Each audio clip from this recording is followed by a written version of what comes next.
বাংলাদেশের স্বৈরশাসক শেখ হাসিনার সরকারের পতনে চলতি সপ্তাহে ঢাকায় যখন উৎসব চলছে তখন সতর্ক অবস্থানে প্রতিবেশী দেশ। বিশ্লেষকদের মতে আঞ্চলিক প্রতিদ্বন্দ্বী চীনকে মোকাবেলা ও ইসলামপন্থী বিকল্প রাজনৈতিক শক্তিকে দমনে হাসিনাকে সমর্থন দিত ভারত। এখন গণবিক্ষোভের মুখে শেখ হাসিনা ক্ষমতাচ্যুত হওয়ায় আঞ্চলিক শক্তির কেন্দ্র ভারতের জন্য তৈরি হয়েছে একটি কূটনৈতিক সংকট। গণ আন্দোলনের মুখে গত সোমবার প্রধানমন্ত্রীর পদ থেকে ইস্তফা দিয়ে দেশ ছেড়েছে দীর্ঘদিনের মিত্র ভারতের হেলিকপ্টার করে পালিয়ে যান হাসিনা। তিনি এখনো সে দেশেই অবস্থান করছেন।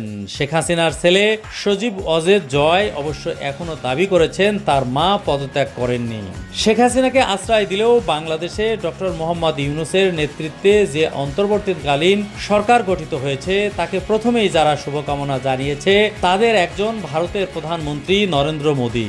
গত বৃহস্পতিবার ইউনূসের নেতৃত্বে অন্তর্বর্তীকালীন সরকারের শপথ নিয়েছে। নয়াদিল্লি বলেছে ঢাকার সঙ্গে কাজ চালিয়ে যাবে তারা। শুধু ভারত নয়, চীন দ্রুতই ঢাকাকে নতুন অন্তর্বর্তী সরকারকে শুভেচ্ছা জানিয়েছে। বলেছে বাংলাদেশের সঙ্গে সম্পর্কের উন্নয়নকে গুরুত্ব দিবে তারা। ঢাকায় এখন হাসিনা বিরোধীদের নিয়ন্ত্রণে। অতীতে হাসিনা সরকারকে সমর্থন করা ভবিষ্যতে ভারতের জন্য বড় সমস্যা হয়ে দেখা দিতে পারে। ইন্টারন্যাশনাল ক্রাইসিস গ্রুপের বিশ্লেষক থমাস কিং বলেন, বাংলাদেশিদের দৃষ্টিকোণ থেকে গত কয়েক বছর ভারত ভুল পক্ষে অবস্থান নিয়েছে। ভারত সরকার নিশ্চিতভাবেই ঢাকাকে কোনো পরিবর্তন চায়নি। তারা গত কয়েক বছর ধরে কষ্ট করে বুঝিয়েছে প্রতিবেশী দেশ শেখ হাসিনা ও আওয়ামী লীগের বিকল্প কোনো সরকার তারা দেখতে চায় না। বাংলাদেশের প্রায় চারপাশেই ভারত। 1947 সালে ভারত বিভক্তির অনেক আগ থেকেই ঐতিহাসিকভাবে গভীর বন্ধনে আবদ্ধ তারা। শেখ হাসিনা উভয় দেশ ভারত ও চীনের সঙ্গে সম্পর্কের ভারসাম্য বজায় রাখার কৌশল গ্রহণ করেছিলেন।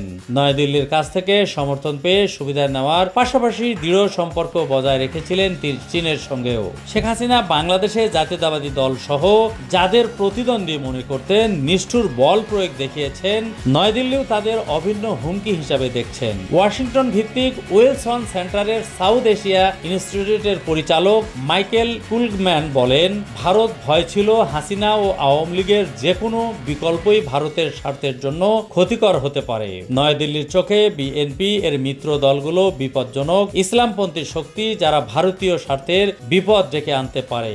গত সোমবার থেকে হিন্দু সম্প্রদায়ের কয়েকশো লোক ভারতের সীমান্ত জড়ো হয়। তারা ভারতের আশ্রয় নিতে চেয়েছিল। ভারতের প্রধানমন্ত্রী বৃহস্পতিবার এক বার্তায় বলেছে তিনি বাংলাদেশে দ্রুত স্বাভাবিক পরিস্থিতি ফিরে আসার আশা করছেন। হিন্দু সহ বাংলাদেশের সব সংখ্যালঘু সম্প্রদায়ের নিরাপত্তা ও সুরক্ষা নিশ্চিত করার কথা বলেন তিনি।